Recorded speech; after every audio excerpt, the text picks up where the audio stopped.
बिस्मिल्लाहिर्रहमानिर्रहीम। अस्सलाम वालेकुम। आज जो मैं आपको रेसिपी दे रही हूँ उसका नाम है गोश्त और सब्ज़ मूंग जो होती है वो सब्ज़ मूंग की दाल और गोश्त। ये मैंने 300 ग्राम मैंने मटन लिया है और इसको मैंने हाफ टर्न कर लिया है और हाफ कप मैंने सब्ज़ मूंग की दाल ली है। एक प्याज ली है, लहसुन की 3 बड़ी कलियां और एक छोटी है और अदरक। ये आप अपनी मर्जी से जैसे जितना गोश्त उसके मुताबिक डाल सकते हैं।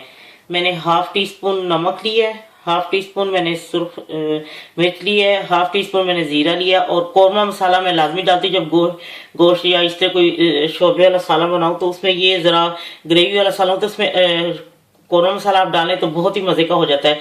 ये मेरा होममेड गरम मसाला है। अगर आप देखना चाहते हैं तो मेरे चैनल पे इकरा कौरमा गरम मसाला के नाम से आपको मिल जाएगा। और ये हल्दी मैंने 1/4 टीस्पून ली है, एक बड़े साइज का टमाटर लिया है और हरा धनिया और हरी मिर्च ये डालने के लिए बाद में, और ऑयल हाफ कप। अब मैं दिखाती हूँ आपको कैसे ये तैयार करना है। ये ऑयल मैंने डाल लिया, गर्म हो चुका है। अब मैं प्याज को मैं डाल के थोड़ा सा फ्राई करती हूँ।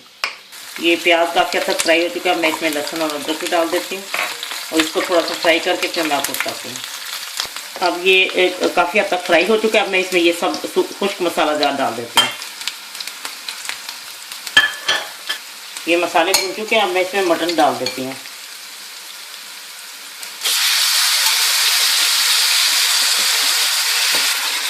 अब मैंने ये गोश्त अच्छी तरह मिक्स कर लिया सारे मसाले में। अब जो यखनी मैंने इसकी ही यखनी जो है वो डाल के मैं इसको जो हाफ डाल है ये बाकी भी पक जाएगा, तैयार हो जाएगा। मैं यखनी डाल के इसको पकने के लिए रख देती हूँ। ठीक है, लीजिए गोश्त गल चुका है और अब मैं इसमें इसको मैं भूनती हूँ और साथ ही मैं टमाटर भी डाल देती हूँ।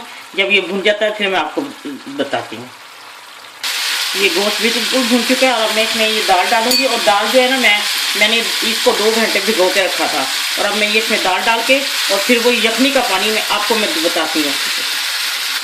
ये मैंने दाल डाल के इसको थोड़ा सा भून दिया, लेकिन इसमें भूनने की जरूरत नहीं। बाद में अब मैं इसमें वही एक पानी की जगह यखनी डालूंगी जो मैंने जिसमें गोश्त पकाया था। और अब मैं जब ये गल जाता है तैयार होता है फिर मैं आपको बताती हूँ और मैंने क्या डालना है इसमें। लीजिए दाल गल चुकी है और जितनी आपने ग्रेवी रखनी है रख लें। मैं हमारे घर में ज़रा ग्रेवी के साथ खाई जाती है। और ये मैं सब्ज़ मिर्चें भी डाल देती हूँ। सॉरी, मुझे गरम मसाला बताना याद नहीं था रहा। ये होममेड गरम मसाला है, हाफ टी स्पून मैं इसमें ये गरम मसाला डाल रही हूँ। और अब मैं इसको दम पे रखती हूँ 5 मिनट और फिर उसके बाद मैं आपको दिखाती हूँ डिश आउट करके।